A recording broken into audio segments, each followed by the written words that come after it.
Welcome back, Wild Family. Today is a great day because I am back with another freaking video. You guys already know the drill. Go like this video, subscribe if you are new, and turn your post notifications on so you know when I'm post. And without further ado, let's get into this video. So you guys already know by the title, this is going to be very emotional for me, but I just felt like I had to tell you guys what's been going on and a past scenario. So let's just start. Okay, so I was working at Domino's Pizza as a delivery driver. I want to say a year or two ago. It's my previous job before the ones I have now, and I was scheduled to go in at a certain time, like 3 to close, which is like 1, and it was slow and it started to pick up, and I went on this delivery and it wasn't in a good side of town. But I didn't think anything of it. I just saw people like I usually do on the streets, was walking around. Like they tried to stop me and asked if I had money and drugs and stuff. But when I went to that motel that they ordered the pizza from, I was afraid. I was already afraid to get out of the car. And next thing you know, when I got out of the car, I was looking for the motel room number, and this group of people were they were standing in a huddle, and their kids were popping fireworks at each other and popping them at cars. And this one guy, when I was passing them, because I went to my left first because I thought I was trying to avoid them because I didn't want any miscommunication or anything to happen while I was on the job. But the number wasn't on the left side, so then I went past them and he said, "Oh, we could have easily robbed you. You got to be more aware of what's your surroundings." And then he started laughing, and then I just laughed because I was just playing it off. So then one of his friends walked me to the person's room, and they were like, "The pizza guy's here." And then when I handed the pizza to the lady that was in the room, I overheard him say, "We could easily take him. He's scrawny. He's just one person. We can rob him, take the food and his money. He can't beat us. It's 4 against 1." And I was thinking in my head that I'm about to get jumped. And it was, I'm not gonna lie, I was scared. I was afraid that I wasn't gonna make it back to my car in one piece. But she did give me the money in time, and I walked past them, and the guy that said that was making eye contact at me, and he had a windshield cleaner wiper thing that you get at the gas station to wash your windows off while you're waiting for your gas in his hand, and he kept looking at me and laughing. And once I walked past him, I saw that he was following me a little bit, and then I turned around and he stopped, and then I just ran to my car because I didn't know what was gonna happen. I didn't know if someone was waiting for me. So once I got in my car, I just literally drove off, thank to God that nothing happened. And I went back to work, clocked in like I was supposed to for after a delivery, and then we started getting busy around like 5 or 6, and that's when I had like 4 deliveries at once. So I went to my first delivery, and I've already heard people in the house saying, "I'm not paying for this pizza. Your pizza man's not gonna get his tips or the correct change." So I knocked on the door. They said, because it was cold, and they said, "Come on in." And once I came in, they locked the door. "We're on the phone with your job right now, and you need to tell them what's going on because they obviously don't understand me." They were drunk.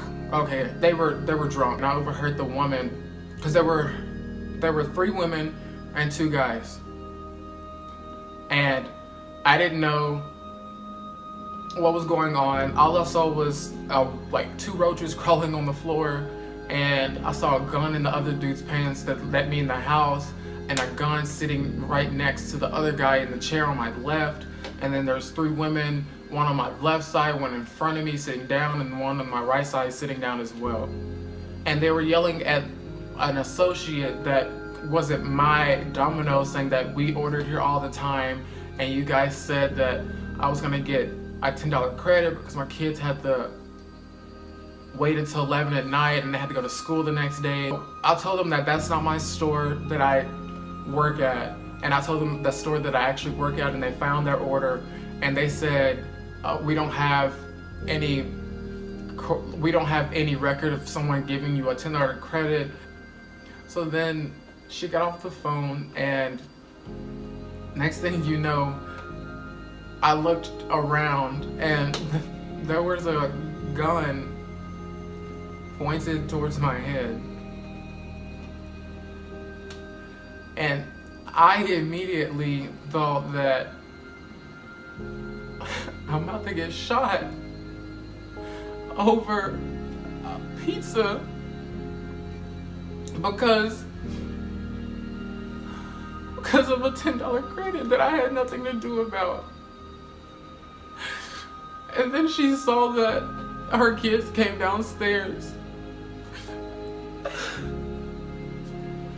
and she just told them to go upstairs, and she said that you better be lucky I'm in a forgiving mood today because I would have taken your life.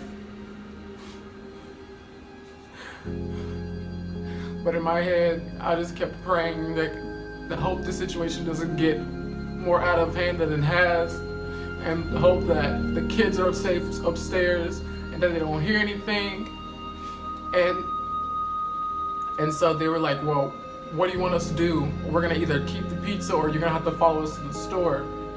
And I said I couldn't. And when I said that, I wasn't thinking that, oh, the safety protocol has already been broken. I'm already in their house with the door locked. No one's gonna know that I'm gone if something happened. So I just told them, like I said, I couldn't follow them to the store. And then they pulled out a debit card. And I was like, in my head, like, you could have done this 15 minutes ago without doing any of this. So they called the store back, and that's when the store said, okay, everything was approved. They finally let me out the house, and they were like, the woman apologized and said that I know this isn't your fault, and I'm not gonna take your life because something that you had no idea what was going on. So once I left the house, they also said, have a blessed day. And all I said was like, you too. And then as soon as I got out the house, I literally ran down the stairs, ran to my car, locked it, and also sped off and waited until I was somewhere that I knew where I was. And I literally just had a breakdown. After I did my deliveries, the sad part about this story is that it's not because I almost got shot, it's because when I told my manager what happened, they just laughed and said, oh, I thought your life was in danger. And I said it was in danger. And then they kept joking and said, you need to carry a gun on you, and you need to do this and do that. And I said, I'm not comfortable carrying a gun with me because that's not the person I am, and that's not who I was raised to be. I'm not gonna carry a gun on me because that's putting a target on my back as well, and something can easily go wrong with a gun. So they kept making jokes about it, and one associate then coming back and laughing to my manager that said, I thought your life was in danger. And then once I walked back in the store, everyone wanted to be quiet and didn't say anything. So I just thought it was necessary for me to immediately quit and don't look back. But guys, the meaning behind the story is, don't take your life for granted. If you see a situation that is going south and you know that you're not supposed to be there no longer, don't just dwell in what's going on and saying you can't do this, you can't do that, you won't be able to achieve anything else after you just landed this job. You will be able to. Just keep praying, take it one day at a time, and I guarantee you, you will be at a better place. And thank God and everyone else in that past for what happened, because they showed you that there is something better. But guys, thank you for watching. Please like this video if you thought this was inspiring, or if you, I'm glad I'm okay. Please subscribe if you are new, and please turn on your post notifications so you know when I'm posting next. And I love you guys. I hope you guys have a great day, and until then, bye.